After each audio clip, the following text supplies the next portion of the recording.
Hay una frase muy usada por los sacerdotes, sobre todo en los inicios de su ministerio.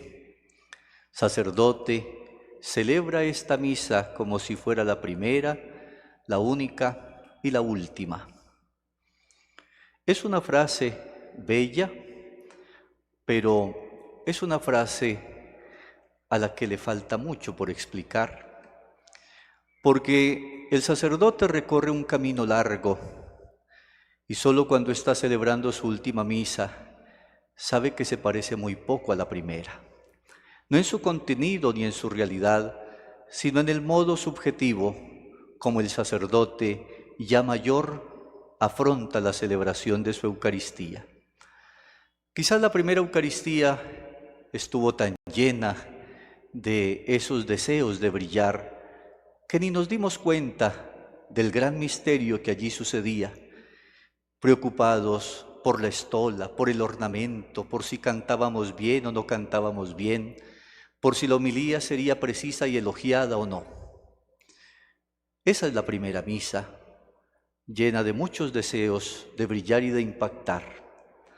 La última misa, en cambio, es una misa muy existencial, donde ya, si bien tratamos de llevar los ornamentos de la mejor manera, no son lo más importante para nosotros. La misa se vuelve existencia entregada. Al escuchar la primera lectura, en que Pablo está ya preparado para entregar su vida, seguramente mayor, cansado y en la cárcel, se prepara para entregar al Señor toda su existencia, que trató de vivirla como una liturgia. Y por eso quisiera hoy presentar la grandeza del sacerdote mayor en medio de una sociedad aún eclesial que valora demasiado la juventud y la capacidad productiva de los seres humanos.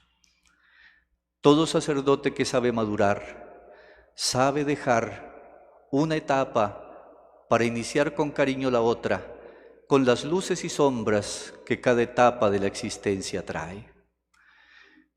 Cuando nos llega el momento de dejar los oficios pastorales como cabeza, llega al sacerdote o al obispo o al que sea un remesón fuerte de la vida, pero es el momento para un crecimiento grande, porque hay ciertas cosas que solo esta etapa de la vida permiten vivir. Durante mucho tiempo estuvimos arañando posibilidades de brillar, posibilidades de parecer. Con todas nuestras fuerzas estuvimos tratando de que el Evangelio de Cristo fuera conocido. Ahora es un tiempo de una etapa serena, de una etapa en que aquella ciencia con la que nos admiraron en el pasado ha tomado un tono distinto. Se llama la sabiduría. Y eso porque las cosas han sufrido un decantamiento. Los datos teológicos con los que tal vez cuando éramos profesores nos extasiábamos, ya han pasado del cerebro al corazón. Y entonces la predicación y la enseñanza se tiñe de algo totalmente distinto. Ya no se enseña una hipótesis, se enseña una certeza. Ya no se habla tanto con cerebro y labios, sino que los labios expresan lo que del cerebro ha pasado al corazón. Ya no son tanto los datos teológicos sobre Cristo, sino un amor de Cristo que nos desborda. Eso solo puede hacerlo la etapa madura de la vida sacerdotal, la etapa madura del hombre. Antes no estamos preparados, a no ser que el Espíritu Santo nos madure con una fuerza especial antes de tiempo. Pero es el sacerdote mayor el que ha decantado y ha hecho el asentimiento de la verdad, pasando los datos del cerebro al corazón. No se habla tanto de mariología, se ama a María con todo el corazón. No se habla tanto de eclesiología, amamos a la Iglesia y por ella hemos entregado todo. No se habla tanto de las teorías sobre la transignificación, transustanciación o transfinalización eucarísticas, sino que amamos la Eucaristía y nos postramos ante ella, y ya no nos interesa tanto dilucidar hasta la última letra del misterio, sino acogerlo en el alma. Por eso la predicación del sacerdote mayor puede ser más simple, pero más profunda. Ya no habla de hipótesis, de teorías, del teólogo de aquí o de allá, sino de una certeza que se ancló en el corazón y que se transmite en su modo de vivir su Eucaristía. El sacerdote sabio, entonces, si ha sabido madurar y si llegó a la sabiduría lo supo hacer, ya no se goza tanto con los grandes esplendores de la vida. Si hay alguien que sabe hacer exégesis existencial del Coelet, es el sacerdote mayor. Él ya sabe de lo que son las vanidades de la vida, los oropeles de la existencia, esos tiempos en que se creía que estar en el mejor cargo sería la fuente más grande de la estima. A esa edad, para quien supo madurar, esos son oropeles, porque en el fondo del corazón lo que queda es el amor que se entregó, es el amor que se sembró, es toda la pléyade de personas que estuvieron a nuestro lado y que se encontraron con Cristo, gracias a la mediación de nuestra pobre humanidad y de nuestro pobre ministerio. El hombre que sabe llegar a esta edad de modo cristiano, recita como propiedad del salmo aquel: Señor, ya mi corazón no es ambicioso, ya mis ojos no son altaneros, ya no pretendo grandezas que superan mi capacidad, sino que acallo y modero mis deseos como un niño en brazos de su madre. Sabe que ya no vale la pena luchar por las vanidades de este mundo, sino que hay que saber disfrutar una compañía que nunca se fue, la compañía de Dios.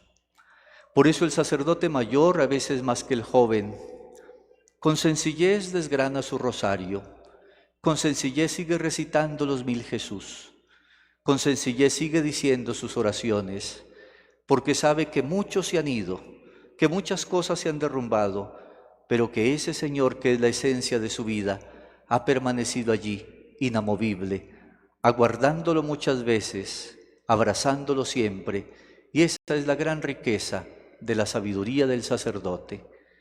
Se ha ido decantando aquello que estorbaba y va quedando solo Dios, Dios en el presente y Dios en el horizonte. Eso sí, hay una gran tarea que tiene que hacer el sacerdote mayor, y es responder una de las preguntas finales de su vida. ¿Valió la pena? ¿Tuvo sentido? ¿Fui feliz? Esa es una pregunta ineludible. Quien responde afirmativamente que haber entregado toda la existencia en la vida presbiteral tuvo sentido, mantiene una frescura envidiable, sigue trabajando, sigue sirviendo. No importa que no tenga un cargo fijo ni deslumbrante, pero se sienta allí con fidelidad a seguir escuchando al penitente, porque sabe que él y solo él lo puede hacer. Ese sacerdote sigue ofreciendo su servicio donde quiera que esté, con estipendio o sin estipendio, porque ha aprendido que esa es la identidad más profunda de su existencia.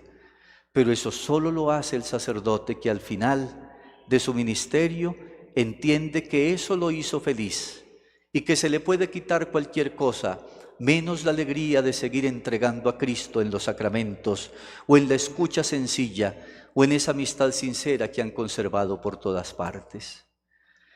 Triste el sacerdote que a sus 75, 80, 90 años diga que no valió la pena. Entra en una etapa de desesperación que es de alguna manera una anticipación de infierno. Sentir al final de la vida que se equivocó sería lo más tétrico a lo que estuviéramos abocados. Pero sabemos que el Señor nos ha llamado y nos ha amado, y que, como dice el Salmo que hemos escuchado, Él nos ha ayudado a transcurrir, a transitar por los caminos oscuros, por las cañadas peligrosas, y siempre nos ha sacado adelante. Y por eso la última tarea del sacerdote mayor es hacer su propia muerte. Ningún cristiano está llamado solo a padecer la muerte. Estamos llamados como Cristo a hacerla. y se hace ofreciéndola. Cristo algún día dijo: a mí nadie me quita la vida. Y por eso el Jueves Santo se adelantó. La muerte de Cristo no es un asesinato. La muerte de Cristo es una ofrenda libre. Nadie le quita la vida y el Jueves Santo se adelantó a ofrecerla. Eso es lo mismo que tiene que hacer el sacerdote. Cuando siente que las fuerzas se van acabando, cuando siente que la vida se va apagando, tiene que adelantarse a ofrecer su propia vida.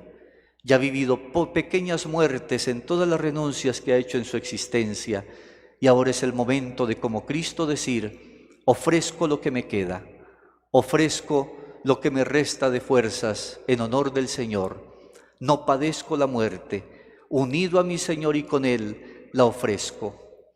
Y entonces ese día la Eucaristía será más existencial que nunca, porque ya el sacerdote no se sentirá solo ofreciendo el sacrificio de Cristo, sino que entenderá que toda su vida fue ofrecerse con Cristo en sacrificio.